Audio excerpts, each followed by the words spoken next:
विस्तृत विवरण में हम पतरस के जीवन की विभिन्न घटनाओं, उसकी आस्था की यात्रा और उसकी सेवाओं का विश्लेषण करेंगे। तो चलिए वीडियो को शुरू करते हैं।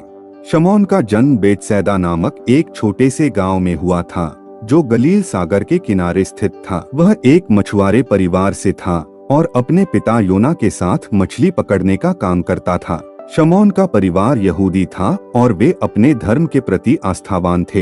यद्यपि शमौन का जीवन एक साधारण मछुआरे के रूप में शुरू हुआ, लेकिन ईश्वर के पास उसके लिए एक विशेष योजना थी जिससे वह परिचित नहीं था।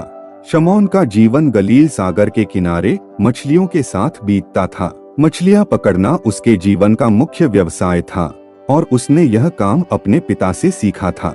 यह काम शारीरिक रूप से बहुत कठोर था और इसमें समय समय पर भारी कठिनाइयां भी आती थीं। गलील सागर में अक्सर मौसम खराब हो जाता था और मछुआरों को अपने जीवन की चिंता भी करनी पड़ती थी। लेकिन शमौन और उसका परिवार इस काम के आदी थे और उन्होंने इसे धैर्यपूर्वक स्वीकार किया। शमौन का जीवन तब पूरी तरह बदल गया जब उसने यीशु से मुलाकात की। बाइबल के अनुसार एक दिन जब शमौन और उसका भाई अंद्रियास गलील सागर के किनारे मछली पकड़ रहे थे, तब यीशु उनके पास आए और उन्हें अपने पीछे चलने का आह्वान किया। यीशु ने कहा, मेरे पीछे आओ और मैं तुम्हें मनुष्यों का मछुआरा बनाऊंगा। तब शमौन और अंद्रियास ने तुरंत अपनी नाव और जाल छोड़ दिया और यीशु के पीछे हो लिए। यह घटना शमौन के जीवन का एक महत्वपूर्ण मोड़ था। उसने अपनी पूरी संपत्ति और परिवार को पीछे छोड़कर यीशु के साथ चलने का निर्णय लिया। यह एक साहसिक कदम था जिसने शमौन को एक साधारण मछुआरे से यीशु के सबसे करीबी शिष्यों में से एक बना दिया। जब यीशु ने शमौन को अपने शिष्यों में चुना तो उन्होंने उसे एक नया नाम दिया, पतरस। पतरस का अर्थ है चट्टान। यीशु ने पतरस से कहा, तू पतरस है और इस चट्टान पर मैं अपनी कलीसिया बनाऊंगा। इस नामकरण का अर्थ था कि पतरस ईसाई चर्च का आधार बनेगा। यह नामकरण केवल प्रतीकात्मक नहीं था, बल्कि यह एक भविष्यवाणी थी। यीशु जानते थे कि पतरस की आस्था और समर्पण एक दिन ईसाई धर्म की नींव बनेंगे।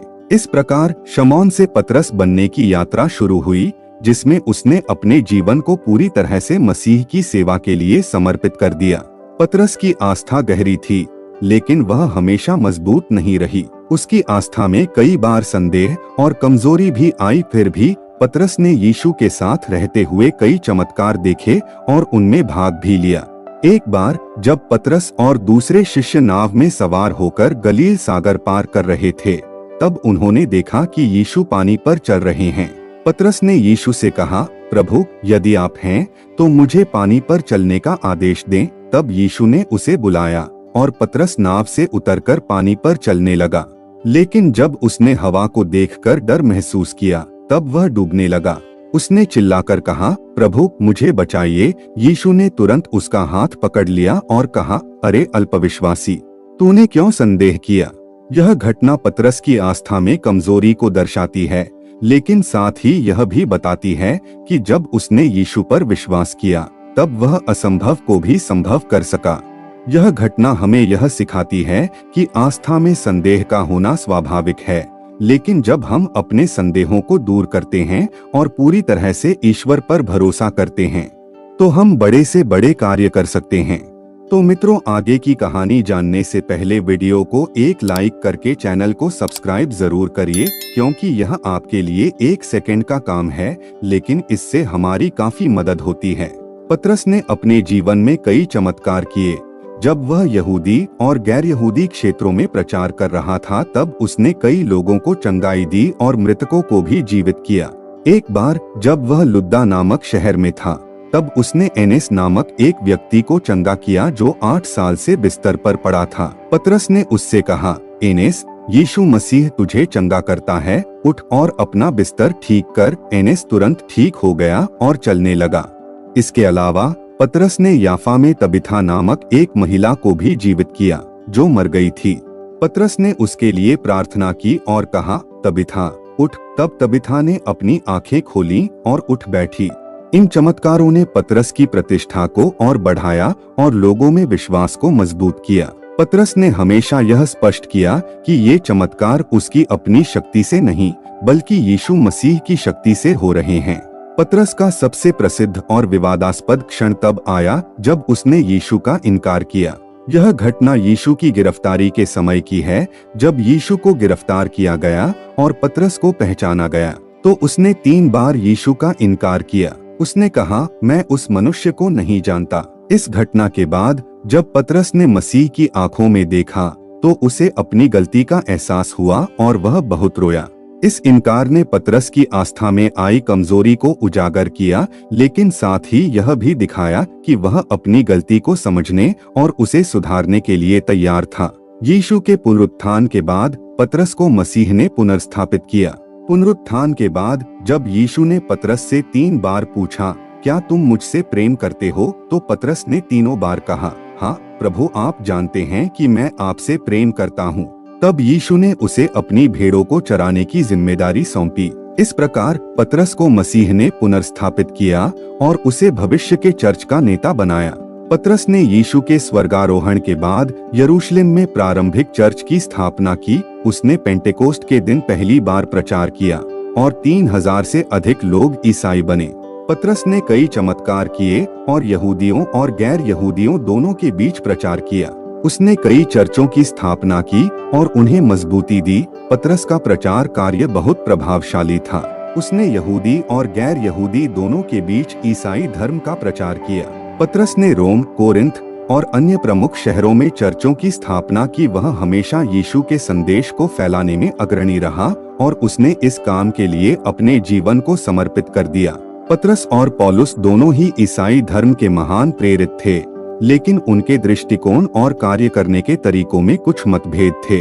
पतरस का मुख्य रूप से यहूदियों के बीच प्रचार करना था, जबकि पौलुस ने गैर यहूदियों यानी गैर यहूदी राष्ट्रों के बीच ईसाई धर्म का प्रचार किया।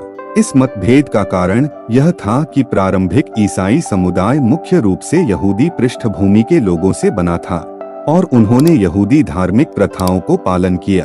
पौलुस का दृष्टिकोण अधिक समावेशी था और वह चाहता था कि गैर यहूदी भी ईसाई धर्म का हिस्सा बने, बिना यहूदी धार्मिक रीति रिवाजों का पालन किए। पतरस और पौलुस के बीच सबसे प्रमुख मतभेद अंताकिया की घटना में प्रकट हुआ। यह घटना प्रेरितों के काम और पौलुस के पत्रों में दर्ज है। अंताकिया में जब पतरस गैर यहूदी मसीहियों के साथ बैठकर भोजन कर रहे थे, तब कुछ यहूदी मसीही यरूशलेम से आए। उनके आगमन के बाद पतरस ने गैर यहूदी मसीहियों के साथ भोजन करना छोड़ दिया और उनसे दूरी बना ली। तब पौलुस ने पतरस के इस व्यवहार की कड़ी आलोचना की और कहा कि यह मसीही भाईचारे के खिलाफ है। उन्होंने पतरस पर यह आरोप लगाया कि वह लोगों के सामने एक नकली आचरण दिखा रहे हैं और सत्य से पीछे हट रहे हैं। पौलुस ने पतरस को खुलेआम इस विषय पर चुनौती दी। इस घटना ने प्रारंभिक चर्च के भीतर यह सवाल उठाया कि क्या गैर यहूदी मसीहियों को यहूदी धर्म की रीति रिवाजों का पालन करना आवश्यक है। अंततः यरूशलेम परिषद में इस प्रश्न का समाधान हुआ, जहां यह निर्णय लिया गया कि गैर यहूदी मसीही को यहूदी धर्म की रीति रिवाजों का पालन करने की आवश्यकता नहीं है और वे केवल यीशु मसीह में विश्वास के माध्यम से ही ईसाई धर्म में प्रवेश कर सकते हैं। पतरस ने अपने जीवन के अंत में 2 प्रमुख पत्र लिखी, जिन्हें पतरस के पत्र कहा जाता है। ये पत्र बाइबल के नए नियम में शामिल हैं और उनमें पतरस ने प्रारंभिक ईसाइयों को सतावट और कठिनाइयों के बीच विश्वास में दृढ़ रहने का संदेश दिया। पहला पतरस का पत्र, यह पत्र मुख्य रूप से उन मसीहियों को लिखा गया था जो रोमन साम्राज्य के विभिन्न प्रांतों में फैले हुए थे और जो अपने विश्वास के कारण उत्पीड़न का सामना कर रहे थे। पतरस ने उन्हें प्रोत्साहित किया कि वे अपने विश्वास में दृढ़ रहें, क्योंकि मसीह भी दुख उठाकर महिमा में पहुंचे थे। उन्होंने मसीहियों से आग्रह किया कि वे ईश्वर के प्रति समर्पित रहें और अपनी जीवन शैली में ईसाई धर्म के आदर्शों का पालन करें। दूसरा पतरस का पत्र, इस पत्र में पतरस ने विश्वास में बढ़ोतरी और झूठे शिक्षकों से सावधान रहने की चेतावनी दी। उन्होंने मसीहियों को यह स्मरण दिलाया कि मसीह का दूसरा आगमन निकट है और उन्हें ईश्वर के वचन में स्थिर बने रहना चाहिए।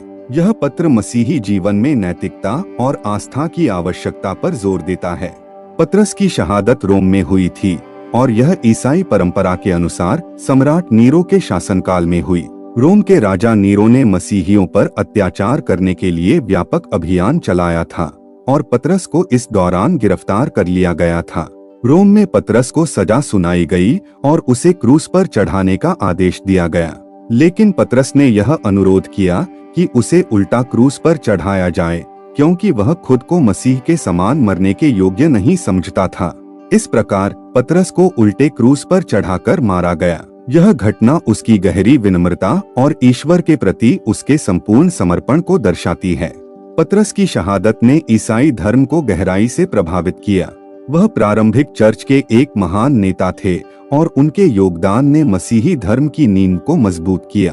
उनकी आस्था उनकी कमजोरियों के बावजूद एक ऐसी शक्ति थी जिसने अनगिनत लोगों को प्रेरित किया। पतरस का जीवन हमें यह सिखाता है कि ईश्वर के प्रति आस्था और समर्पण के साथ एक साधारण व्यक्ति भी महान कार्य कर सकता है। पतरस की स्मृति में रोम में सेंट पीटर की बेसिलिका का निर्माण किया गया, जो आज भी विश्व भर के मसीहियों के लिए एक महत्वपूर्ण धार्मिक स्थल है। माना जाता है कि यह चर्च उस स्थान पर बनाया गया है जहां पतरस को दफनाया गया था। यह बेसिलिका कैथोलिक चर्च का केंद्र है और पतरस की विरासत को दर्शाता है। पतरस की कहानी एक साधारण मछुआरे की यात्रा से शुरू होती है, जो यीशु मसीह के साथ चलते हुए एक महान प्रेरित और ईसाई धर्म के स्तंभ के रूप में बदल जाता है। पतरस का जीवन संघर्ष, आस्था, समर्पण और सेवा का एक अद्वितीय उदाहरण है। उसकी कहानी हमें यह सिखाती है कि ईश्वर के प्रति समर्पित रहकर हम अपने जीवन में किसी भी चुनौती का सामना कर सकते हैं और महान कार्य कर सकते हैं। पतरस की विरासत आज भी जीवित है और वह अनगिनत मसीहियों के लिए